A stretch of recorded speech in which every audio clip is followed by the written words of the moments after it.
बिस्मिल्लाहिर्रहमानिर्रहीम। Supply chain management simple and easy, ये मैंने इस टॉपिक को नाम दिया और इस सिंपल एंड इजी के नाम से एक नया फोल्डर बना दिया।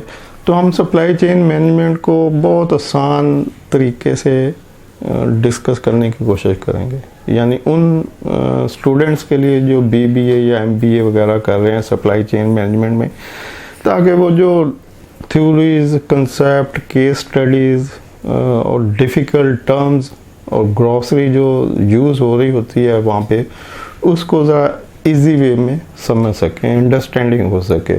और उसको रिलेट करूँगा प्रैक्टिकल जो वर्क हो रहा होता है किसी ऑफिस में। देखिए, दो तरह के लोग हर फील्ड में अवेलेबल होते हैं, एक एकेडमिया और दूसरा प्रैक्टिकल जो ऑन जॉब स्किल जिनकी होती है।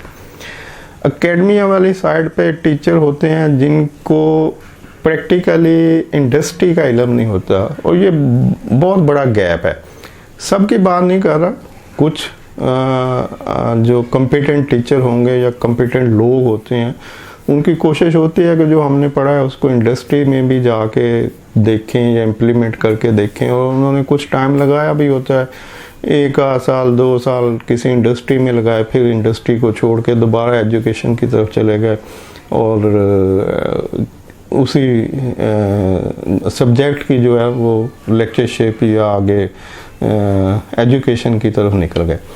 तो अब उनका थोड़ा कंसेप्ट इंडस्ट्री का भी होता है, लेकिन ज़्यादा फोकस उनका उन बुक्स के ऊपर होता है जो वो स्टडी करवाना चाह रहे होते हैं।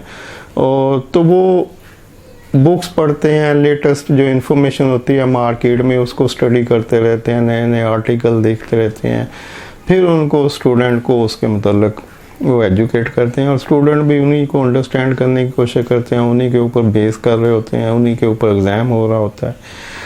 उसके बाद जिस तरह से उस टीचर को ये नहीं पता होता है कि इंडस्ट्री में क्या हो रहा है, स्टूडेंट को भी नहीं पता होता, वो भी लास्ट में कुछ टाइम के लिए किसी भी इंडस्ट्री में कुछ 1-2 वीक की इंटर्नशिप या तो एक्चुअली करते हैं या सिर्फ एक पेपर लेके तो फुलफिल अपनी रिक्वायरमेंट कर देते कि जी हमने फ़लाँ जगह इंटर्नशिप किया और ये उसका पेपर।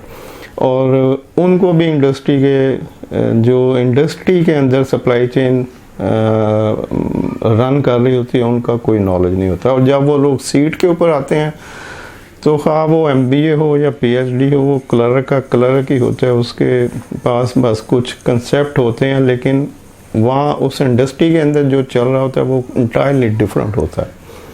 और ये बहुत सारे सब्जेक्ट के अंदर होता है। वकील को देखेंगे तो उसकी बुक्स कुछ और तरह की होती है, अदालत में जो प्रैक्टिस होती है वहाँ पे कुछ और होता है, और बाकी भी डॉक्टर जो कुछ हाउस जॉब में गेन करता है नॉलेज, एक्सपीरियंस, स्किल्स, वो अपनी 5 साल की स्टडी में नहीं करता। तो ये सब सब्जेक्ट ऐसे ही हैं, क्योंकि जो लोग स्टडी करवा रहे होते हैं, यानी जो लोग टीचर जो एजुकेशन दे रहे होते हैं, उनका प्रैक्टिकली फील्ड से कोई तल्लुक़ नहीं होता। वो बुक्स देखते हैं, बुक्स को अंडरस्टैंड करते हैं, और जो अंडरस्टैंड करते हैं वो स्टूडेंट्स को कन्वे कर देते हैं।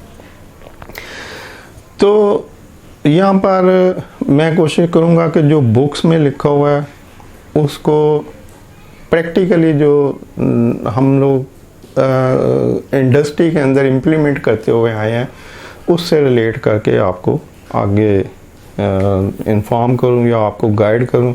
तो जो भी लोग इंटरेस्टेड होंगे उनके लिए, या जो स्टूडेंट होंगे उनके लिए ये एक बेनिफिशियल सीरीज़ होगी जो आगे कंटिन्यू रहेगी। थैंक यू, अल्लाह हाफ़िज़।